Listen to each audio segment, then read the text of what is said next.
Hello ಪುಟಾಣಿಗಳ, ಹೇಗಿದ್ದೀರಿ? ಬನ್ನಿ ಬಣ್ಣಗಳನ್ನು ಗುರುತಿಸೋಣ ಇವತ್ತು. ಇದ್ಯಾವ ಬಣ್ಣ ಹೇಳಿ? ಕಪ್ಪು ಬಣ್ಣ. ಇದ್ಯಾವ್ದು ಹೇಳಿ? ಬಿಳಿ ಬಣ್ಣ. ಇದು ಕೆಂಪು ಬಣ್ಣ. ಇದು ಬೂದು ಬಣ್ಣ. ಇದ್ಯಾವ್ದು ಹೇಳಿ? ಹಳದಿ ಬಣ್ಣ. ಇದು ಆರೆಂಜ್ ಬಣ್ಣ.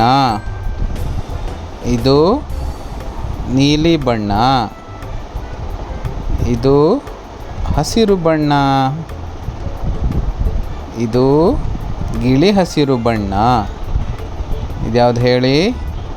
ಪಚ್ಚೆ ಹಸಿರು ಬಣ್ಣ. ಇದು ಪಚ್ಚೆ ನೀಲಿ ಬಣ್ಣ. ಇದು ಗುಲಾಬಿ ಬಣ್ಣ. ಇದು ನೇರಳೆ ಬಣ್ಣ. Thank you for watching kids. Keep supporting.